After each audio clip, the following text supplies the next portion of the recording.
오늘은 에베소서 네 번째 강의 말씀입니다. 첫 번째, 에릭 목사님께서 올해 첫 주에 우리는 누구인가, who we are. 그래서 우리는 하나님의 자녀입니다. 우리는 입양되었습니다. 우리는 그리스도의 몸입니다. 라는 말씀을 같이 나누어 주셨습니다. 두 번째 주에는 예배에 관한 말씀을 같이 나누었습니다. 함께 예배 드림이 은혜가 됩니다. 예배 공동체로 소망을 갖고 예수로 풍성케 됨을, 그리고 함께 소망을 갖는 공동체가 됨을 같이 나누었습니다. 특별히 누군가는 우리를 위해서 기도하고 우리는 누군가를 위해서 기도하는 기도의 공동체를 세워갑시다 같이 말씀을 나누었습니다. 지난주 설교 기억나세요? 이럴 때 당황스러운 지난주 설교는 뿌리가 박힌 사랑, 뿌리가 된 사랑에 대해서 같이 나눴습니다. 모든 것의 근원이 사랑이 되어야 합니다라는 것이죠. 속사람이 강건케 되어야 합니다. 사랑의 뿌리가 박히고 자라나야 합니다. 그리고 하나님으로 충만케 됩시다라는 말씀을 나누었습니다. 에릭 목사님이랑 같이 에베소서 말씀을 쭉 바라보면서 에베소서가 말하고 있는 교회에 대한 교훈, 특별히 우리에게 필요한 말씀은 뭘까 찾아가다가 이제 디사이플십에 대해서 같이 나누기로 했습니다. 에베소서 4장 오늘 본문을 가지고 특별히 17절부터 32절을 가지고 같이 나누는데, 제자도 discipleship이란 무엇일까에 대해서 같이 생각해 보고자 합니다. 여러분은 제자예요? 아니면은 그리스도인이세요? 어떤 게 좋으세요? 하나만 고르라 그러면 이게 입술로 살짝 얘기하셔도 돼요. 제자이기를 원하세요?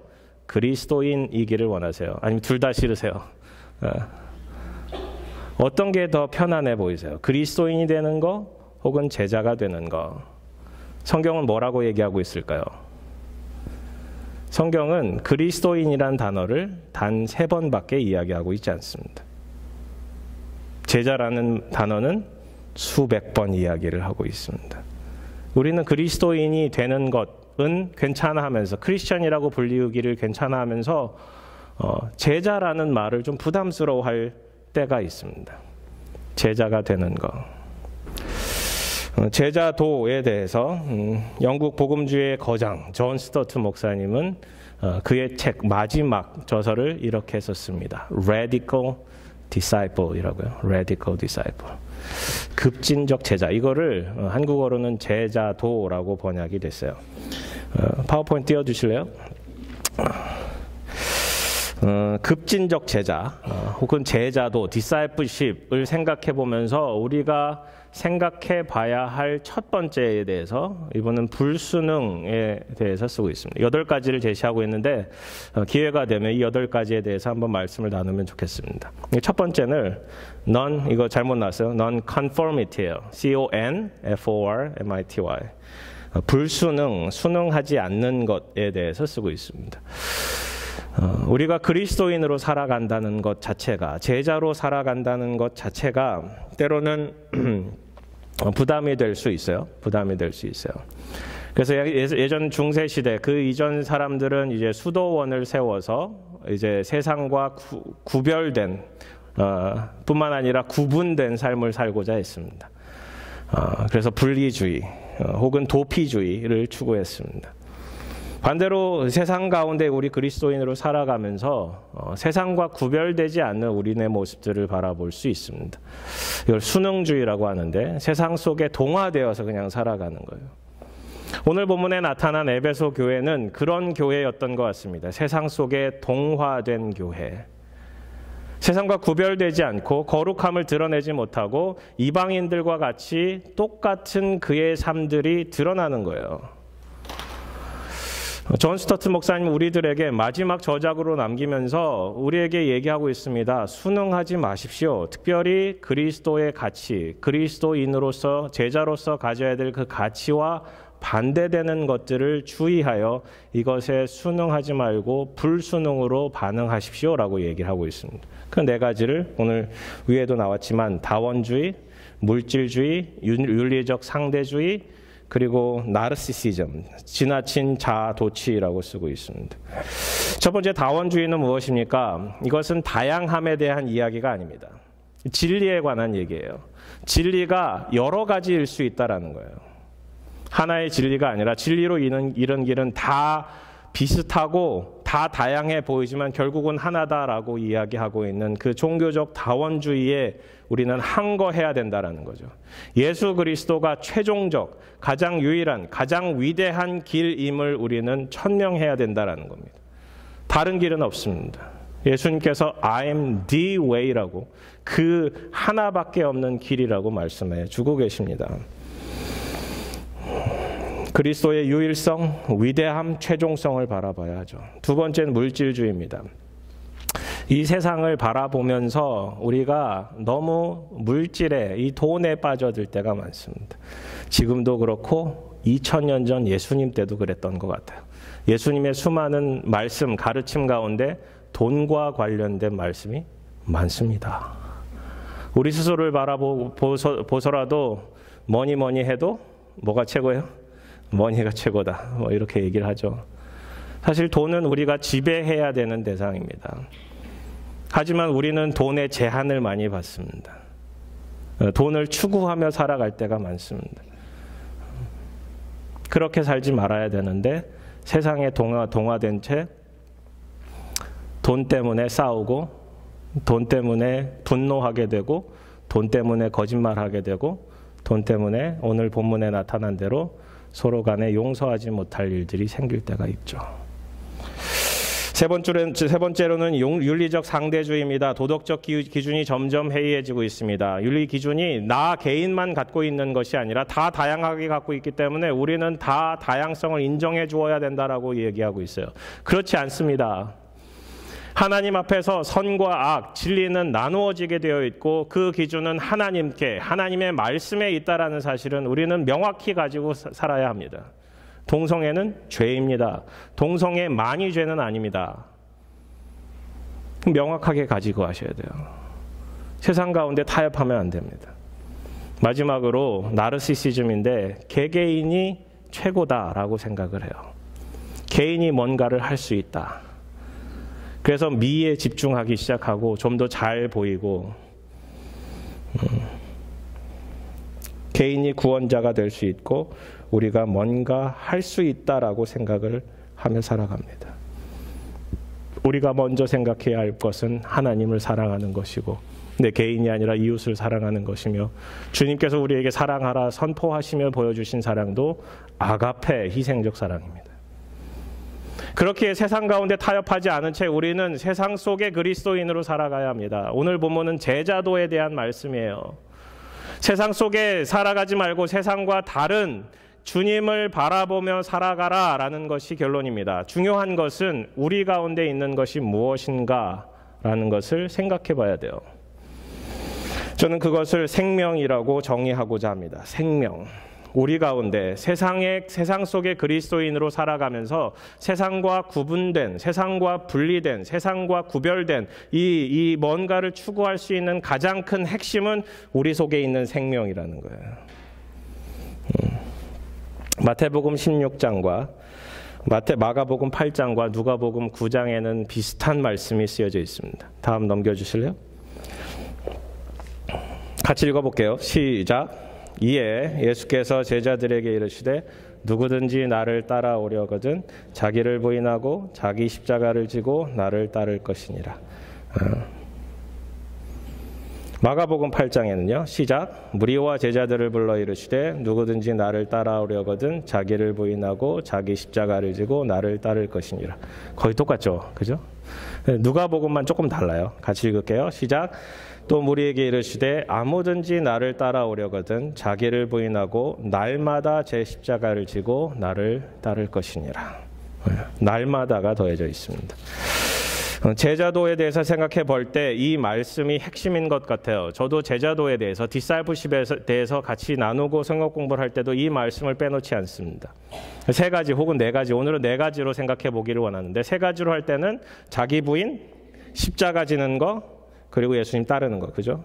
그 전에 우리가 해야 되는 것은 내가 예수님을 과연 따라가고 싶어하는 마음이 있는가예요. 내가 예수님을 따라가고 싶어하는 마음이 있는가? 여러분 이거 하고 싶으세요? 이 말씀대로 살기를 원하세요? 아멘? 네. 일부 예배 때도 2분 정도 아멘 하셨어요. 근데 솔직히 이게 너무 힘들잖아요. 생각해 보세요. 나를 부인해야 된대요. 셀프 디나이어. 내 걸 버려야 돼? 내 마음 버려야 돼? 내 욕심 버려야 돼? 오케이. 십자가를 져야 된대요. 자기 십자가. 예수님이 지신 그 십자가를 져야 되는데 개개인마다 주어진 십자가가 있다라는 거예요. 이걸 해석해 보면 예수님께서는 누군가를 위해서 십자가를 지셨잖아요. 이 십자가는 나를 위한 게 아니에요. 자기 십자가는 나에게 주어진 다른 사람을 위한 거예요. 그죠? 그걸 져야 된대요. 예수님 따라가야 돼. 예수님 가신 그 길. 예수님 십자가 지고 어디 가셨어요? 골고다 가셨어요. 골고다 가야 된다는 거예요. 죽으러 가라는 거예요. 누구든지 나를 따라오려거든 죽으러 와 이거예요. 가길 원하세요? 죽음을 소망하세요? 아니잖아요. 근데 오늘 본문을 통해서 주님께서 우리에게 주고자 하는 핵심은 뭐예요? 죽는 게 아니에요. 죽음은 과정이에요. 죽음은 그 하나의 스텝일 뿐이에요. 그 이후에 벌어질 게 뭐예요? 영원한 생명. 주님께서 우리에게 주고자 하는 것은 생명이라는 거예요. 그럼 제자로서 우리가 살아가는, 그리스도인으로서 우리가 살아가면서 우리가 붙들어야 되는 것은, 우리가 바라봐야 되는 것은 파이널 골은 뭐예요? 생명이라는 거예요. 생명.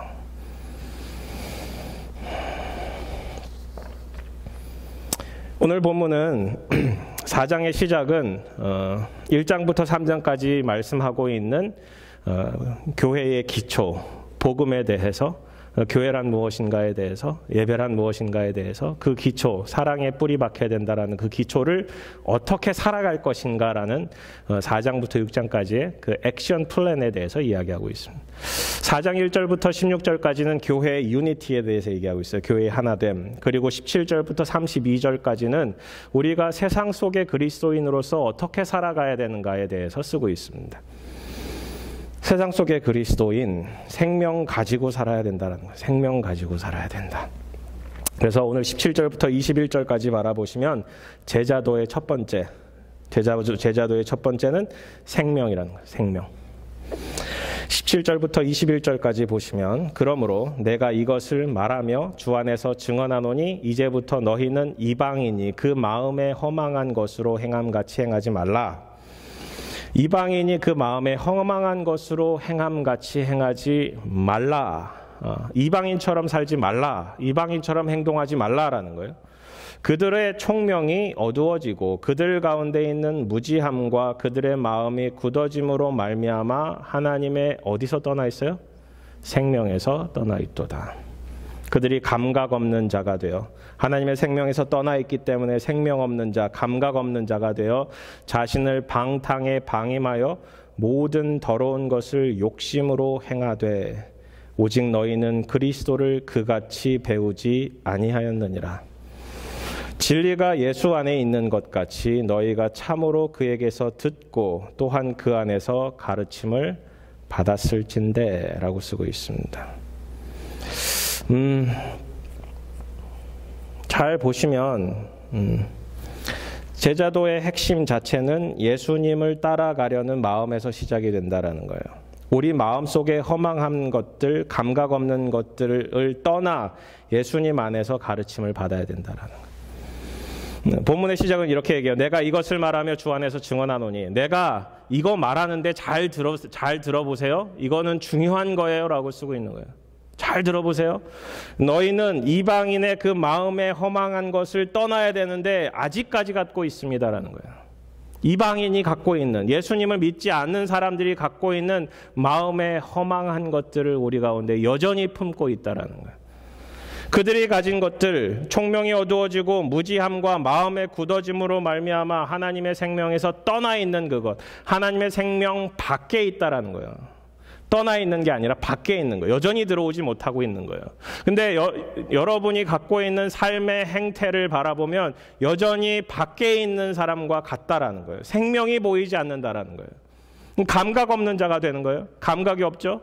죽은 사람은 감각이 없잖아요. 생명이 신경이 죽으면 감각이 없는 것처럼 감각 없는 자가 되어 우리의 몸을 욕정에, 욕심에 방임하게 내어주고 여전히 욕심대로 행하는 그 죄된 모습을 갖고 있다라는 거예요. 그 핵심은 마음에 있다는 거예요. 마음, 굳어진 마음, 그리고 무지함. 예수님께서는 그렇게 가르치지 않으셨고 우리도 예수님을 그렇게 배우지 않았다라는 거예요. 진리가 예수 안에 있는 것 같이 너희가 참으로 그에게서 듣고 그에게 가르침을 받았을 텐데 왜 그렇게 삽니까? 라는 거예요. 이 말씀 준비하면서 너무 힘들었어요. 생각해 보니까 세상 속의 그리스도인과 지금 살아가고 있는 제 모습, 세상 속에 있는 넌 그리스천과 제가 살고 있는 이 제 모습이 별로 다르지 않은 것 같아요. 추구하는 바도 다르지 않은 것 같아요. 정말 내가 허망한 것들 쫓고 살아가는 게 아닐까. 주님 앞에 기도하고 주님 앞에 나아가고 살면서도 여전히 내 속에 올라오는 욕망, 욕심, 더러움, 죄들이 끊임없이 저를 괴롭혀요. 끊임없이.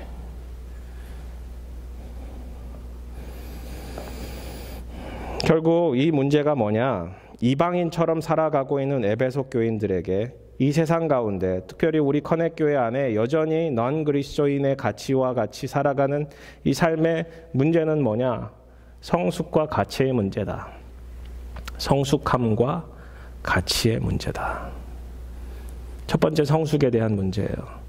우리가 생명이 있으면 자라나야 되는데 생명이 없어서 혹은 생명이 연약해서 여전히 어린아이 같아서. 고린도전서 13장 11절에 이런 말씀이 있어요. 내가 어렸을 때 말하는 것이 어린아이와 같고 깨닫는 것이 어린아이와 같고 생각하는 것이 어린아이와 같다가 장성한 사람이 되어서는 어린아이의 일을 버렸노라. 예전에 한국 마트에 갔는데 놀라운 걸 발견해서 산 적이 있어요. 와이프가 그 한 번밖에 안 썼는데 왜 그걸 샀냐고 뭐라 했는데 예전에 생각이 너무 많이 나는 거예요. 어렸을 적에 뽑기 해보셨어요? 뽑기? 설탕 이렇게 녹여가지고 달고나라고도 얘기하고 그죠? 뽑기 그 세트를 보는 순간 너무 반가운 거예요. 이건 사야겠다. 그래서 사가지고 했는데 웬걸요? 거의 일회용이더라고요. 잘 써먹지 못하겠더라고요. 옛날 그 맛이 안 나는 거예요. 옛날 그 맛이. 학교 끝나고 집으로 오는 길에 살짝 돌면 정말 뽑기를 잘 하시는 분이 계세요. 처음에 천막 하나만 하고 있다가 천막 2개로 이제 확장 사업을 하시고 굉장히 크게 뽑기 사업을 하시던 분이 생각이 납니다.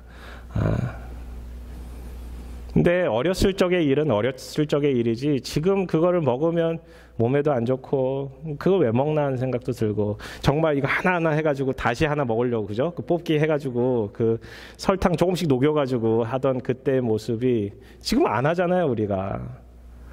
옛날 일은 옛날 일이라고요. 어렸을 적의 일은 어렸을 적의 일이라고요.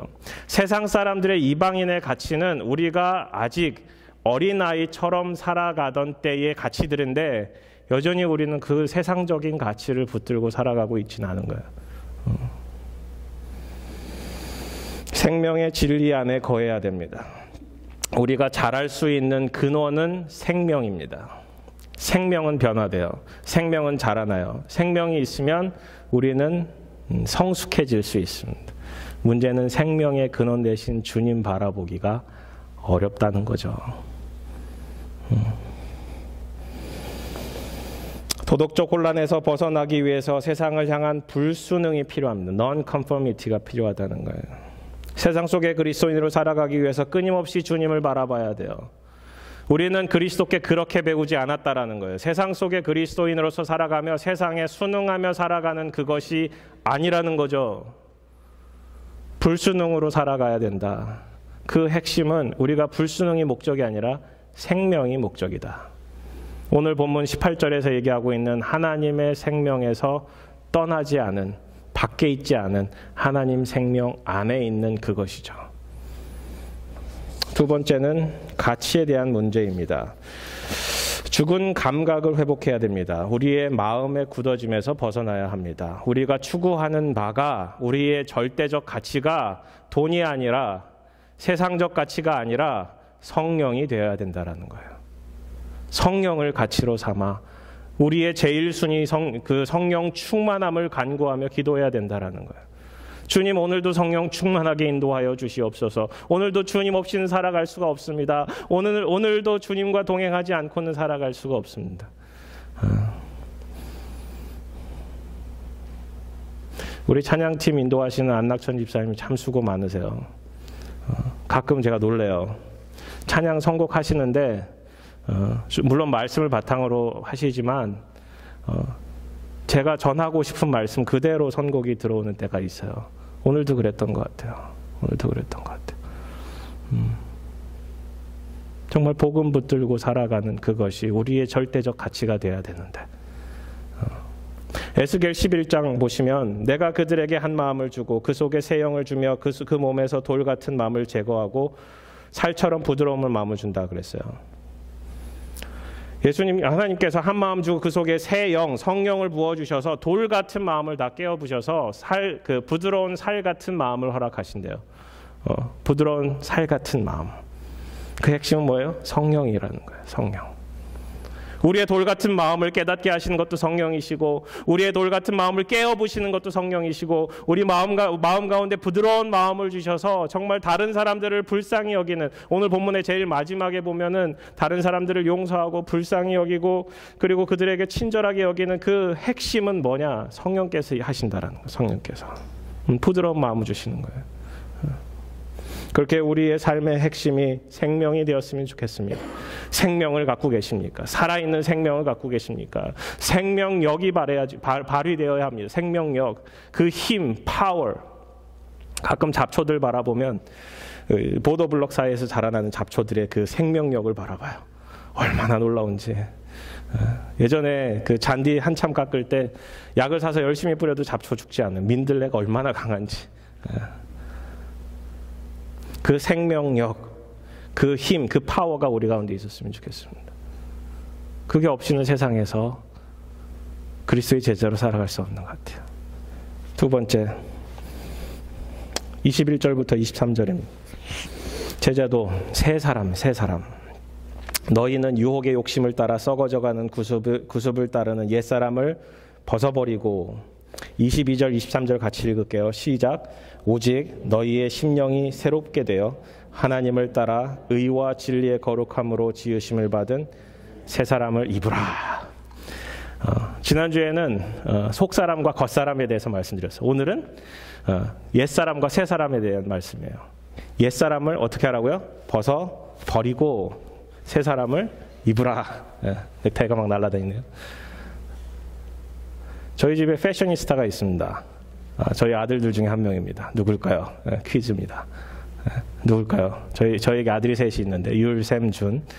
패셔니스타가 있습니다. 하루에도 옷을 한 3-4번씩 갈아입는.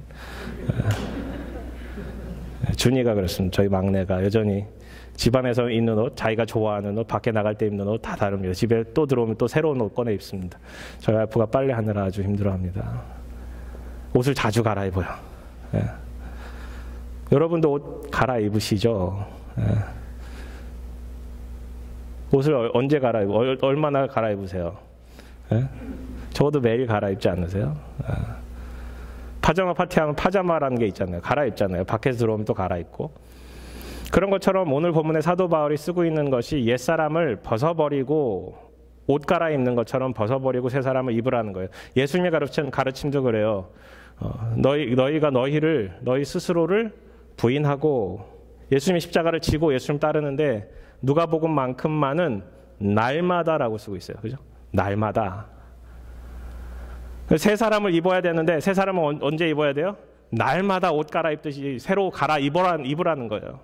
사도 바울 고백하여 나는 날마다 죽노라. 나는 날마다 죽노라. 옛사람 벗어버리고 새 사람 입는 게 도대체 뭐냐 그러면 제자도의 핵심입니다. 제자도의 핵심. 그게 뭐냐면 죽음이에요. 죽음.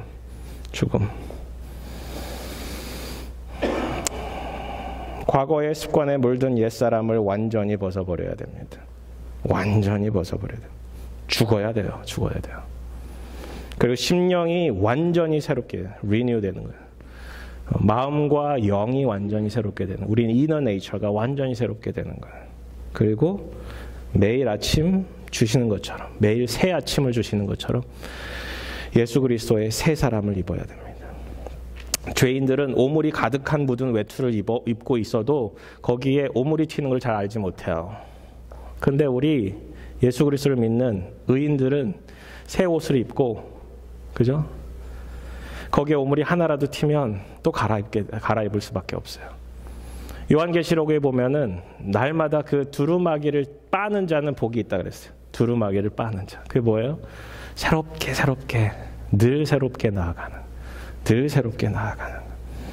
감각 없는 옛사람을 벗어버리고 감각 있는 새 사람, 새 생명을 갖게 되는 것입니다. 이걸 요한복음 3장에서는 거듭남이라고 그래요. 거듭남. 거듭남에 대해서 다시 born again, 다시 태어난다라고 얘기하는데 이게 아니라 사실 원어로는 위로부터 다시 태어나는 거예요. 위로부터 태어남. 그러니까 내가 다시 태어나는 게 아니고 위로부터 태어나는 거예요. 주님의 능력, 주님의 은혜 없이는 우리가 다시 태어날 수 없다라는 거예요. 주님의 능력, 주님의 은혜를 받지 않고는 우리가 새 사람이 될 수 없다라는 거예요. 이걸 C.S. 루이스는 순전한 기독교에서 새 사람이라는 챕터에서 이렇게 쓰고 있어요. 새 사람이라는 것은 우리에게 있지 않습니다. 새 사람의 근원은 예수님께 있습니다라고 쓰고 있어요. 하나님께서 이 땅에 오셔서 새 사람의 근본이 무엇인지를 보여주셨다라는 거예요. 즉 이전에 없던 새 사람으로 예수님께서 이 땅에 오셨고 우리로 하여금 그 새 사람으로 초대하고 있다라는 거예요. 그분과의 접촉이, 그분 안에 들어가는 것이 우리에게 새 생명을 주시고 완전히 새 사람으로 만드신다. 누구든지 그리스도 안에 있으면 새로운 뭐라고요? 피조물이라. 이전 것은 완전히 지나가고 완전히 새 것이 되는 새 사람을 입는 거예요. 이것을 마가복음 8장에서는 아까도 말씀드렸지만 제자도에서 말씀드릴 때 자기 부인 십자가 지고 예수님 따르는 그 말씀 바로 뒤에 마가복음 8장 35절에 누구든지 자기 목숨을 구원하고자 하면 잃을 것이요 누구든지 나와 복음을 위하여 자기 목숨을 잃으면 구원하리라 쓰고 있어요. 이거를 존 스터트 목사님이 이렇게 바꾸셨어요. 누구든지 자기 자신에게 매달려 자신을 위해 살려 한다면 자신을 잃을 것입니다. 자신을 중심에 두면 우리 잃어버린다는 거예요. 누구든지 그리스도와 복음을 위해 기꺼이 죽고자 하며 자신을 포기하고자 하며 자신을 내어준다고 하면 자신을 찾을 것이고 자신이 진정으로 누구인지 알게 될 것이라는 거예요. 새 사람이라는 것은 new identity예요. old identity를 완전히 벗어버리고 new identity, 그리스도 안에서의 new identity를 찾아가는 건데 이것이 우리가 찾는 것이 아니라 주님께서 주어주신다는 거예요. 앞서 말씀드린 순전한 기독교, C.S. 루이스의 순전한 기독교의 마지막 부분이 이렇게 정리가 돼요. 우리는 자기 자신이라고 부르는 것에서 벗어나면 벗어날수록 그분께 자신을 드리면 드릴수록 우리는 더 진정 자기다워집니다. 그리스도 없이 나 자신이 되려고 아무리 노력해봐야 소용이 없습니다. 자연적 욕망만 나를 지배할 뿐입니다. 자기를 포기하고 무작정 던져버리기 시작하면 그리스도께서 우리에게 진정한 인격을 주실 것입니다. 이게 새 사람이라는 거예요. 자기를 포기하십시오. 진정한 자아를 발견할 수 있을 것입니다. 자기 생명을 버리십시오. 생명을 얻을 것입니다. 죽음을 받아들이십시오. 언젠가 죽을 그 죽음을 지금 받아들이십시오. 그러면 영원한 생명을 얻게 됩니다. 새 사람을 입으십시오. 날마다 우리가 그리스도를 묵상하고 새 사람을 입으십시오. 제자도의 시작은 원타임이 아니라 ongoing입니다. ongoing. 새 생명으로 거듭나야 합니다. 매일. 마지막으로 제자도 세 번째 덕을 세우는 관계입니다.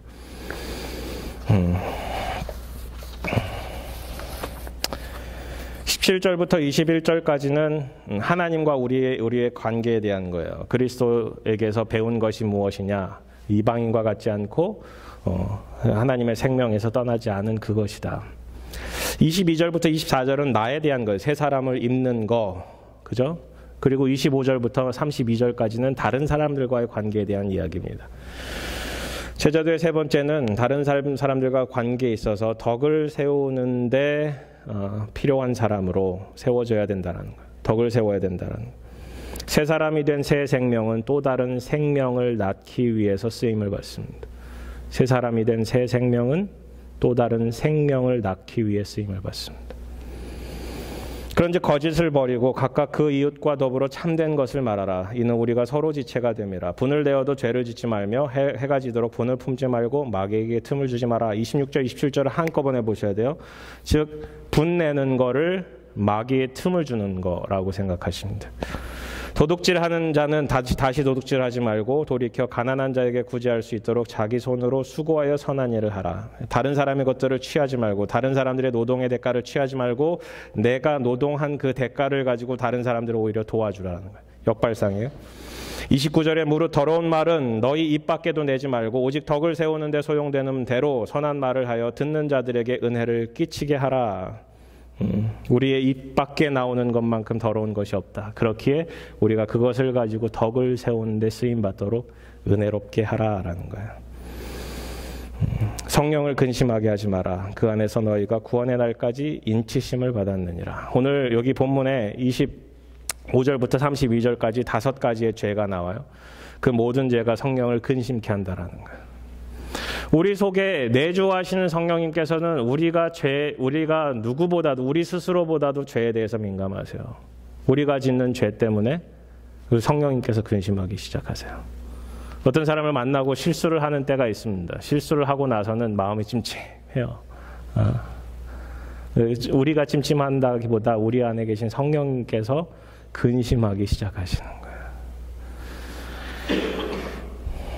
너희는 모든 악독과 노함과 분냄과 떠드는 것과 비방하는 것을 모든 악의와 함께 버리고 라고 쓰고 있는데요. 악독, 노함, 분냄, 떠드는 것 그리고 비방하는 것은 다른 사람들과의 관계에서만 이루어지는 거예요. 그 핵심은 악독이라는 거예요. 그 핵심은 악한 마음에 있다라는 거예요. 악한 마음이 있기 때문에 다른 사람들도 비방하고 다른 사람들에 대해서 안 좋게 얘기하기 시작하기도 하고, 그죠? 노함도 있고 분냄도 있고, 그것을 다 버려야 된다는, 악의를 함께 버려야 된다는, 악한 의도를 다 버리고 마지막으로 서로 친절하게 하며 불쌍히 여기며 서로 용서하기를 하나님의 그리스도 안에서 너희를 용서하심과 같이 하라. 여기 5가지 죄가 나오는데 첫 번째는 거짓이에요. 거짓. 두 번째는 분을 내는 거예요. 화를 내는 거예요. 세 번째는 도둑질하는 거예요. 네 번째는 더러운 말 하는 거예요. 5번째는 악의를 가지는 거예요. 이 모든 것이 성령을 근심케 한다라는 거예요. 에브리데이 라이프 가운데 사람들과의 관계 가운데 우리가 행하지 말아야 될 5가지를 얘기하며 우리가 행해야 될 것들도 또한 이야기합니다. 거짓을 버리고 진실을 이야기하라. 우리 속으로 가면을 벗어버리고 진실됨을 이야기하라. 서로 지체가 됨이라. 서로 하나가 됨이라.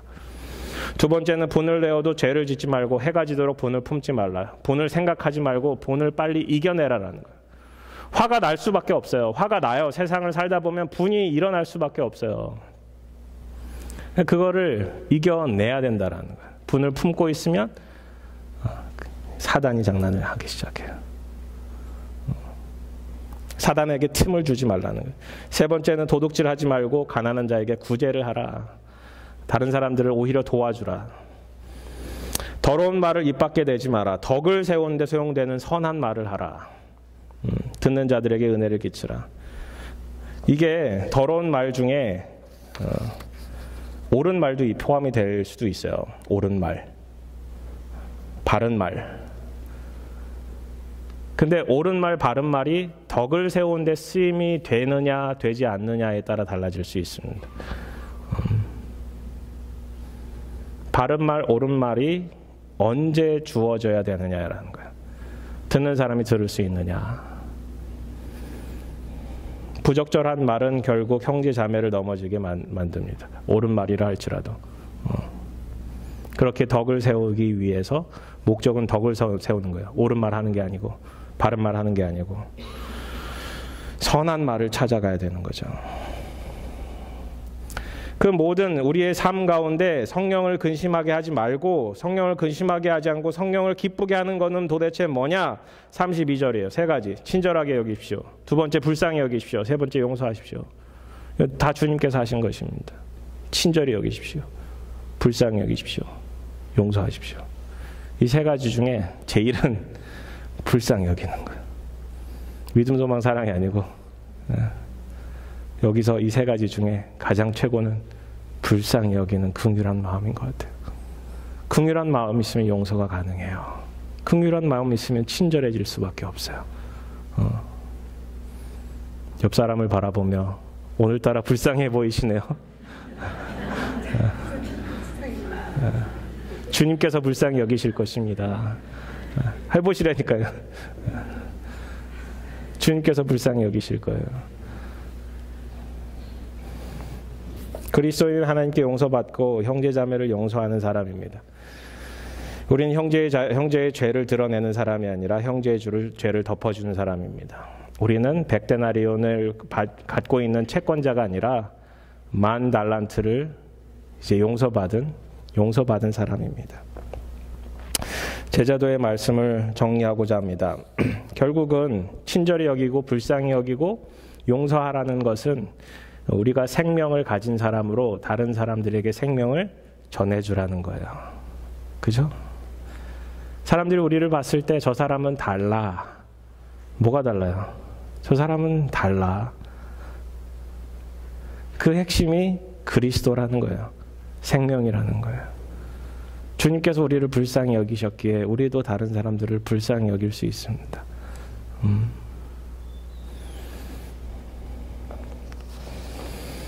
결론적으로 존 스토트 목사님은 불순응이라는 첫 번째 제자도의 핵심에 대해서 이야기하시고 두 번째는 닮음에 대해서 얘기하십니다. 닮음. 핵심은 예수 그리스도를 닮는 거예요. 예수 그리스도를 바라볼 뿐 아니라 예수 그리스도를 닮아가고 결국 우리가 예수 그리스도를 품고 살아가는 작은 예수가 되어가는 거죠. 예수님께서는 사랑의 삶을 사시고 오래 참으셨습니다. 사명을 이루셨습니다. 그분이 견디신 고난을 통해서 세상의 빛을, 복음 전도의 도전을, 세상의 변화를, 그리고 생명을 주셨습니다. 우리가 바라봐야 할 것은 십자가가 아닙니다. 십자가 뒤에 서 계신 주님이 주시는 생명이라는 사실입니다. 우리가 비록 이 땅에 사는 삶이 우리를 부인하고 우리 십자가 지고 예수님 따라가는 골고다 언덕길 오르는 고난의 삶이라고 하지만 그 삶 뒤에 서 계신 주님의 생명이 있기에 우리가 그것을 바라보고 나아갈 수 있습니다. 그렇게 우리는 죽을 수 있어요. 지난주 설교 마지막에 정윤민 자매 나눈 거 기억하세요? 예수님 짤이라는 책에 나타난 정윤민 자매, 이 자매가 11살 때 코트씨병으로 다 실명하게 되고 이제는 공부밖에 남지 않았다. 단국대 특수교육과 졸업하고 UC 버클리 와서 올레이로 졸업했어요. 마스터 마치고 박사 하다가 주님이 주신 은혜가 너무 커서 예수 믿은 지 이제 3년 만에 한국으로 귀국합니다. 박사학위가 자기의 파이널 골이 아니었던 거예요. 자신처럼 세상의 빛을 바라보지 못하는 자기의 후배들, 맹학교 교사가 되어서 그들에게 세상의 빛 대신 예수 그리스도를 전해주어야겠다 하고 그 학교로 교사로 간 거예요. 29살의 나이에 삼풍백화점 무너지면서 자기 동생들 2명이랑 다 깔려 죽어요. 자기 동생 중에 한 명이 결혼을 준비하고 있어서 그 선물 사러 갔다가 변을 당했어요. 예수 믿은 지 4년 만에 이제 운명을 달리했죠. 근데 그가 품었던 예수님의 사랑, 그가 품었던 예수님의 생명은 지금까지도 우리에게 기억이 됩니다. 맹학교에 그를 기리는 비가 세워져요.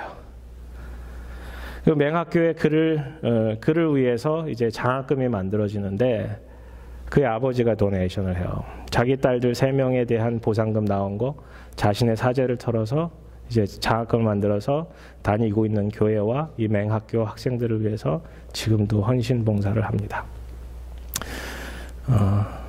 그가 가르쳤던 학생들이 그렇게 고백해요. 그분은 달랐어요.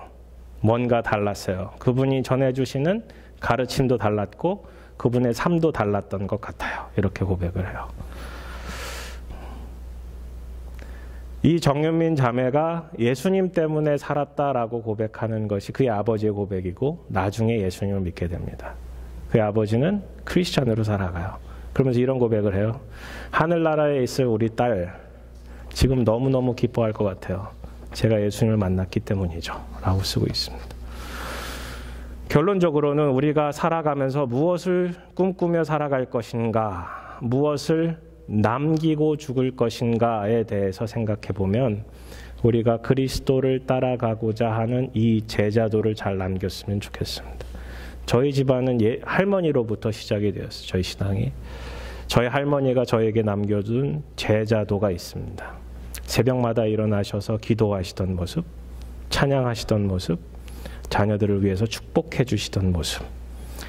주님을 신랑 삼아 사시겠다라고 평생토록 그렇게 사셨던 그분의 삶의 자리는 여전히 저희에게 귀감이 됩니다. 그 속에 생명이 있기 때문에. 여러분의 삶도, 우리의 커넥트 공동체의 삶도 생명을 남기는 삶 되기를 소망합니다. 같이 일어나셔서 마지막 찬양 드릴게요.